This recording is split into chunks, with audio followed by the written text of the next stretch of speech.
Oh, and welcome to Self-Care in Stressful Times. My name is Dana Bristol Smith with Leap to Success. We are a women's empowerment organization based in Carlsbad, California. And we started these webinars at the beginning of the pandemic because we knew that people needed support. They needed new ways to deal with stress, new ways to develop awareness, and new ways to really not be so much effect of events outside of ourselves that we have absolutely no control over. What we didn't know at the time was here we are a year and a half later, and we're still in a pandemic. We still have uncertainty around us. But one thing that you can be certain of is that we're going to continue to be here for you with these webinars. So today, the topic that we're exploring is part of our series on developing personal leadership. And I'm really excited to have a special guest that I will introduce you to in 2 minutes, I promise. Before I introduce our special guest, I'd like to check in with you. What is your current level of stress? If you've been here with us before, you know that we asked you to rate your stress on the scale of 1 being at the lowest to 10 being the highest level of stress. So I will ask Louisa to put our poll up so we can check in with you. So take a minute, just take a breath, and please rate your current level of stress. Thank you for doing that. What's important to know whenever we start on any kind of journey is where are we right now? So that's why in providing a stress management webinar, we want to know where you're at right now. So the poll will be up just for a few more seconds, and then we will see what the current level of stress is. Okay, so we're going to go ahead and close the poll. And it looks like the average is right between a 4 and a 5. So not too bad. Continue taking some deep breaths, and what I know is in the next 30 minutes, your level of stress is going to decrease. Well, today our topic is developing self-awareness, which is one of the leadership attributes that we've defined at Leap to Success. And our special guest is Eric Kaufmann. Eric is a highly sought after executive coach, author, and keynote speaker. Since 1999, he and his team members at Sagatica have been developing conscious leaders through one-to-one executive coaching, team-based facilitation, and enterprise-wide leadership development. Eric is an author of The 4 Virtues of Leadership and Leadership Breakdown. The books describe the virtues and practices of successful, passionate, and creative leaders. And I'm really happy to have Eric on with us today. So come on, Eric, and say hello. Hi, Dana. Hi, everybody. Very nice to be here. Yeah. Eric, I have to tell you that you're actually even more special on our webinar because you are the first male member of the male gender that has been a special guest with us. And I know that we have men and women who watch these because managing and reducing stress does not favor any particular gender, and all are welcome here with us. But I'm really glad that you're with us today to share your wisdom and your insights, specifically around self-awareness. And I've asked Eric if he would go ahead and lead us in our guided mindfulness practice. So I'm going to turn it over to you, Eric. Okay, so thank you for inviting me to be here. I invite all of you, if you feel safe and if it's the right place for you to do so, to begin by closing your eyes. And just so you know, the value of closing your eyes is that, 50 to 60% of the surface activity of the brain is generated by visual cues. So when you close your eyes, you're already reducing some of the data load in your brain and reducing some of the stress. So please, if you feel safe, close your eyes. With your eyes closed, allow your eyelids, tiny little muscles of the eyelids, Just allow those eyelids to be real soft. In fact, you can have your eyes closed with little to no effort. And that very signal to your body, to your brain, to your breath, that signal of a gentle, effortless action, closing your eyelids gently, is a signal to your body to take heed and do something like this all through, as a matter of fact. Let that softness and effortlessness in the eyelids extend to the eyebrows and the forehead. And just let those little muscles of the eyebrows and the forehead surrender their tension and their gripping, and let them just be smooth, soft muscles. And on down into your cheeks and cheekbones. At this moment, there's nowhere to go, there's nothing to do, there's nobody special to be, but just being here, now, eyes gently closed. All the muscles of your face slowly taking their lead from the gentle muscles of the eyelids. Let your tongue rest on the floor of the mouth. Allow your shoulders to descend away from your ears. Shoulder blades might glide gently back and down towards the spine. Let your arms just hang from the shoulders, effortless. Feel, if you can, the pressure of sitting on the sitting bones, those bones in your, behind the glutes, the sitting bones, those pointed aspects of the groin that connects with the seat. And just notice whether you're sitting more heavily on the left or the right, or whether you can just equalize the pressure.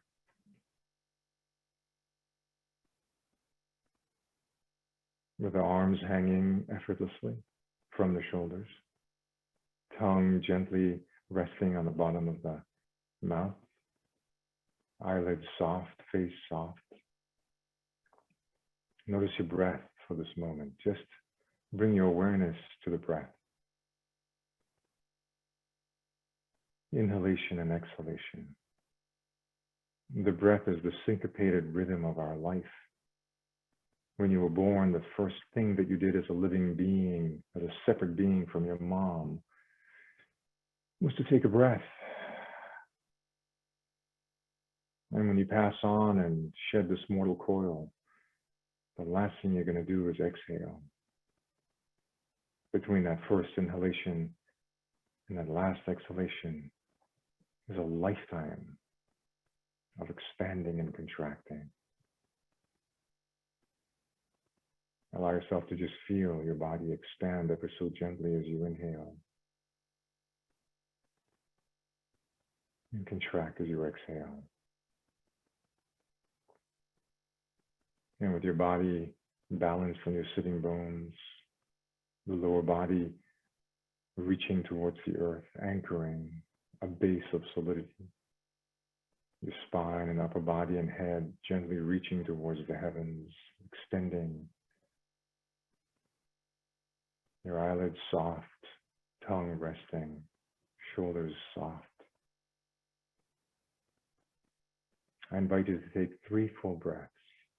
And by full breath, I mean inhaling as much as you can without straining, and exhaling a longer exhale than the inhale. At your own rhythm, inhaling fully and exhaling, taking a little bit longer time to exhale than the time you took to inhale. At your own pace now, 3 full, long, intentional, but not stressful breaths.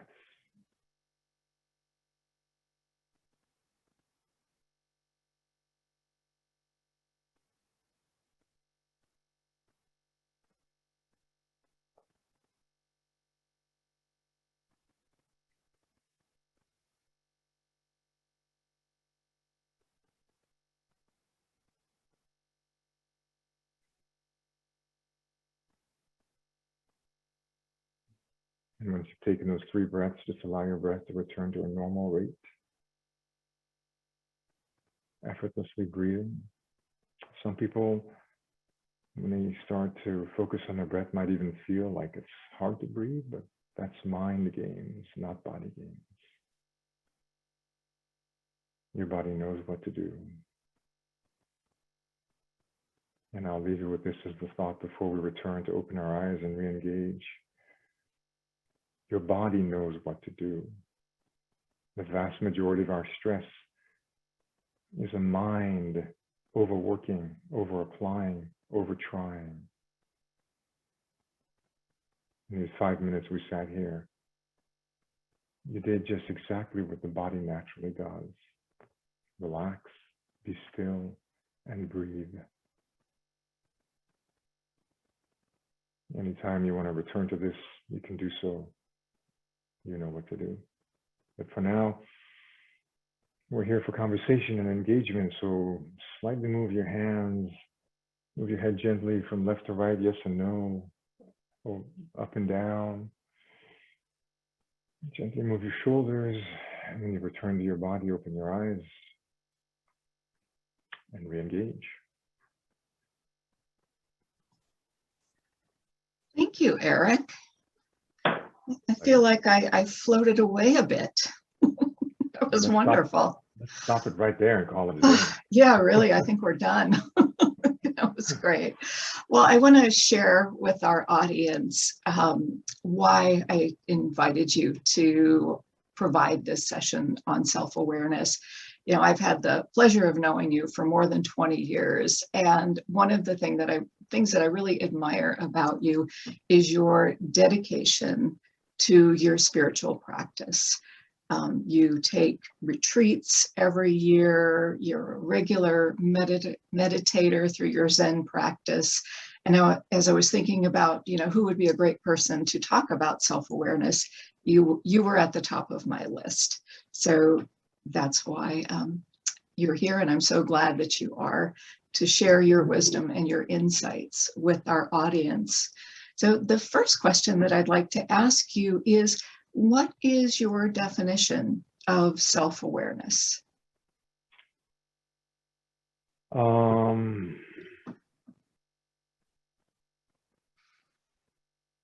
would say the easiest way to describe it is to have an objective understanding of self. That's what self-awareness means to me, is that there's an objective view of who I am.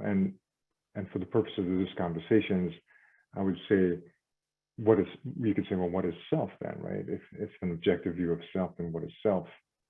It's a huge discussion. But for the purposes of this moment, I would say awareness of my body, my beliefs, and my behaviors. So there's kind of the 3 B's, right? Body, my physicality, how I carry myself, how I feel in my body.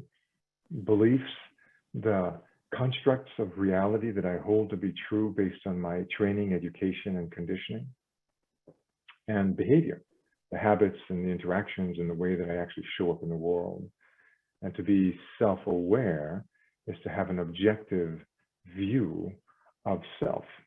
And so I think we spend a lot of time externalizing, because that's how we're oriented, watching, listening, hearing, tasting, feeling outside of us. We don't have quite as much training in being objective about ourselves. Yeah. When we think of being able to be objective, I think we're definitely at a disadvantage. we see things as we are, and we see things from the perspective that's not objective, but very egocentric of who I am and what my beliefs are. So I think, as you say, objective, I'm thinking of more from that outside in view, which is really difficult to get to. And I know that through practices that you take part in, has allowed you to develop that more objective nature. And I'm sure that it's not necessarily easy, even after all the years that you've been practicing. It's not easy, I guess easier for sure. I mean, to say, yeah, it's easier than it was. The issue is that I can be self-aware and still screw up, right? I can be self-aware and still not be self-responsible. I can be self-aware and still not be mature. I can be self-aware and still be selfish, right? So self-awareness, and quite frankly, to your point about it not being easy, not only are we trained and conditioned to externalize, but once you open up the Pandora's box of self-awareness, there's an expression that says ignorance is bliss. Some of that refers to the world around us, and some of that refers to events, but ignorance is bliss about self too, right? If I just am not self-aware, I can just happily go about my world being whatever I'm being, not aware. And if I'm not aware, I don't care. And if I don't care, I'm blissful. So yeah, ignorance is bliss. And I would warn anybody who is drawn to and dares to and is actually brave enough, because it does take courage to enter into the realm of self-awareness, that while the gifts are remarkable, some of the costs are uncomfortable, right? And seeing myself objectively, seeing that, this argument that keeps going on with my teammate, that teammate who's being such a knucklehead, a bonehead, a resistant, absolute, pain in the butt. If I look in the mirror and see, oh my God, I'm contributing to that, that's a big pill to swallow, and people would rather not. So it does get easier, but it's not the only aspect of maturation and being sort of a more centered, awakened human. But it is by far the first and most important step. Mm-hmm. Yeah, I agree with that for certain. And so now let's think about it in terms of leadership. I think going back to your point of, ignorance is bliss. And if we have that sense of ignorance, we don't know the impact of our actions. We don't know the impact of our behaviors. We don't know the impact of our words when we're operating in that way. So when we transition to being self-aware or working on that process, can you speak to how and why it's important when you're in a leadership role? And whether it could be a leadership role in your family, a leadership role in your community or your organization, because I think we're all leaders in various places in our lives. So what are your thoughts around leadership and self-awareness? So a few years ago, a director had called me up for some, she wanted some help with her team. The team was just not performing at the level she wanted to perform. Specifically, she was concerned and frustrated because they weren't really offering creative ideas. This was a marketing team, by the way, right? They weren't offering creative ideas, and they weren't speaking up. The team, right? Her direct reports. And so she'd asked me to come in and help out. So, the first thing I did was I interviewed everybody and did surveys and so forth. And we found out that this wonderful woman, brilliant, caring woman, was the cause of the problem. She had no idea, right? And how was she the cause of the problem? I'll give you a couple of examples and things that she's not aware of. One, people would turn in, written reports, right, documents, and she would go through these documents with a red pen and mark up her comments like a first grade teacher, right? So just think about that, right? You're an adult professional. Your boss is marking your paper like a child. So she's basically taking on the role of parent. You're taking on the role of child, so that's one. Two, in every meeting, she had the best ideas. She was the one who just had all the best ideas. So she was training her folks to do what? Because she has the power and she has the best ideas. They're going to basically shut up and rubber stamp what she has to say. So here she is frustrated. They're not coming forth with ideas. They're not taking initiative. They're not speaking up. She's completely unaware of what she's doing. What she's doing is she's behaving like a punitive teacher and a controlling parent, and infusing in the culture of the team this kind of vibe, right? So, and she wanted to do like, is it a comp issue? Do I have to fire them? Do we need to get new people? And I basically came down to here, use a freaking blue pen for one. Lose the red, one. And two, just don't speak. Don't be the first one to speak in the meeting. Let other people have. So for me, this is, I describe it as, rather than filling the space as a leader, you want to hold the space. Right? When she comes in and fills the space, it pushes everyone to the edges. There's no room for anyone else. When she, on the other hand, holds the space, people can come in and fill it much more brightly than she could on her own. But she was not self-aware of these behaviors that she was doing and the beliefs that were behind these behaviors and the impact it was having on people. So, and I can give you, we can spend months talking about this, but from a leadership perspective, and there's another expression, who you are is so loud that I can't hear what you're saying. Who you are is so loud, I can't hear what you're saying, right? Because you say one thing, but your behavior, anyway, so the behavior and the beliefs that you're unaware of are still leaking into the environment. And from a leadership perspective, if you don't know how you're impacting it, then you can't take responsibility for making something different. And so you're stuck believing that there's an extra, you are now at effect, not at cause, right? If you're not self-aware, you're always at effect because something is happening to me. When you become self-aware as a leader, you can be at cause, right? You are the participant of the co-creation, and what are you bringing to it? Mm-hmm. Well, thanks. I love that. And I love the idea of holding the space rather than filling the space. I mean, I've spent the past 20 some odd years in leadership and executive development. That is like one of the key principles, as far as I'm concerned, for leaders, right? If you want to be an individual contributor, if you want to be a shining star, that's awesome.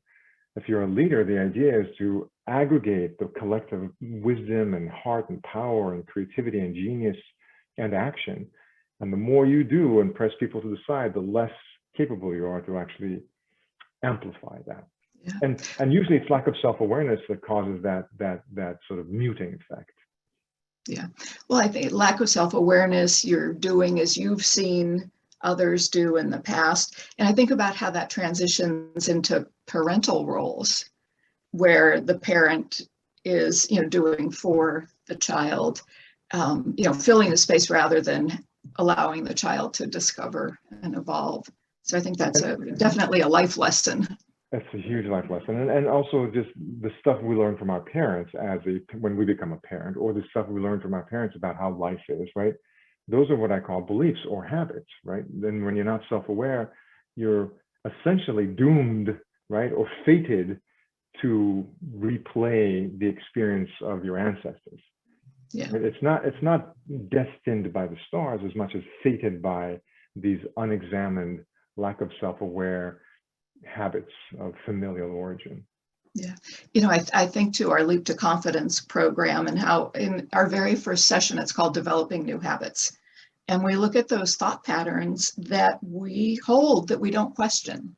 They're just there because they've always been there. And, I love to say at the beginning of classes, if we always do what we've always done, we will always get what we've always gotten.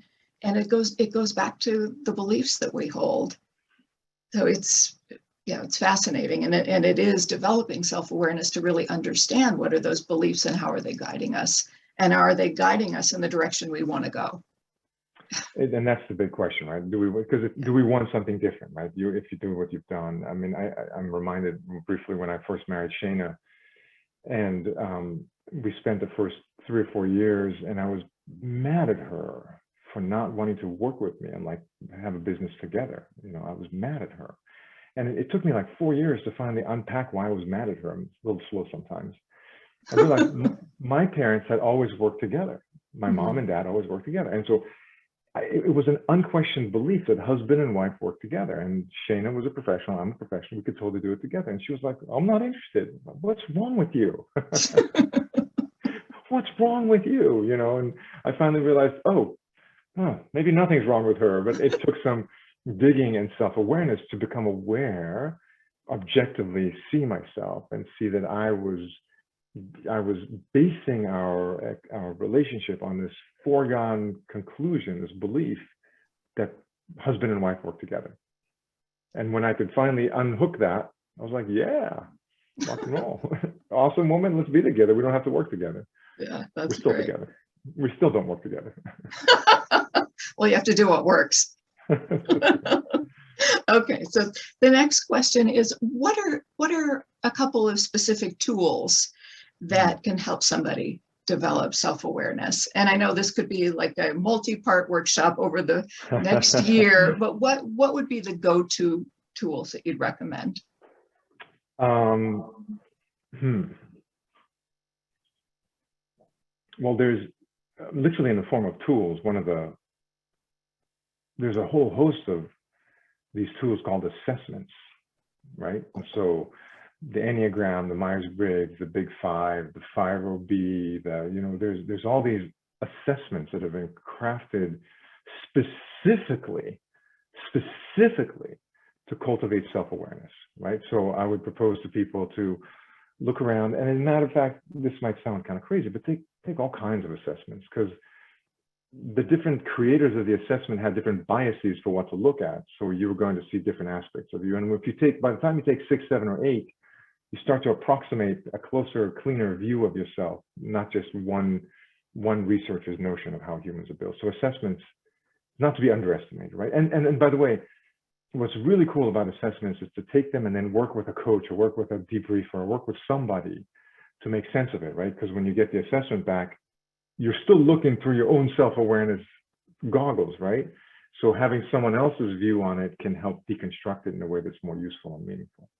That's one. Something that you can do that I recommend to everyone that I still use and I've been using for 30 years is what I call the fair witness. The fair witness is a term I actually got out of Robert Heinlein's book, Stranger in a Strange Land, which, quick plug, is my favorite book of all times. That's one of my favorite books of all time. I knew I loved you for a reason, many Wow. reasons, but this is the great one, yes.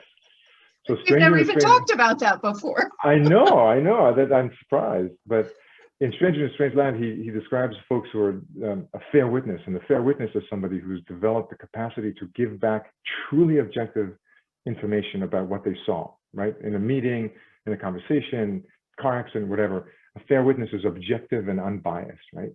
Imagine you take this little, here's Eric, there's a little Eric, fair witness, and I pluck him right here on my shoulder. And this observer self, this fair witness, from this vantage, I start observing myself, right? As a third party entity of myself, both externally what I'm doing in the world and internally what I'm doing within. Now, the trick with this little fair witness, this little observer self, is it has to be a fair witness. In other words, it does not criticize, it does not fix, it does not add, it does not distort you. And I'm, this it is just me, right? But it's remarkable how much awareness I can cultivate if I just sort of cleave off a little portion of my consciousness and watch myself. But it has to be fair witness. In other words, if anybody in this conversation takes this little mini me and adds that to their inner critic, I will be so hurt and bummed and sorry, because that's not my intent. Yeah. Our inner critic does not need any more ammunition. So anyway, I would say those two things, assessments with a debriefer, and then having this mini me fair witness observer self, just checking in, right, with myself against, about myself. It sounds ridiculous. It's actually amazingly effective. So what are some questions that you could ask yourself to find out, can I actually be a fair witness? Am I being a fair witness, and not, this isn't just my inner critic that's telling me I'm no good, or I did something wrong, or I regret this, or because we go so quickly to judgment. So, and this doesn't just happen by chance. So when you put the fair witness or the observer self on, and you get, again, this is an abstraction, right? Because it's just me and me, but I'm splitting it up for convenience. If I start to feel like it's like, oh, I'm such an idiot, I can't believe I did that again. That's the critic, right? That's not the witness. And so, so it's the tone of the feedback. You're frozen on my screen. I hope I'm not frozen.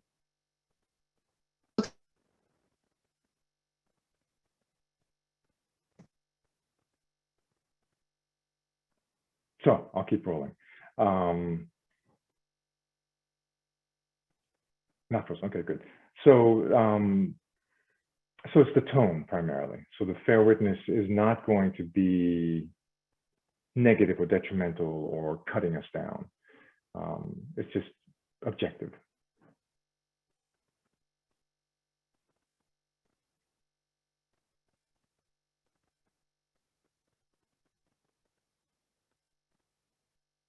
All right, good people.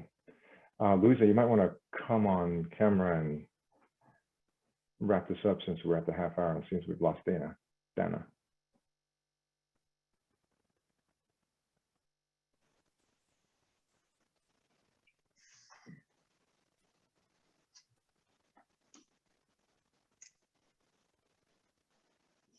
There you My are. video's coming slowly.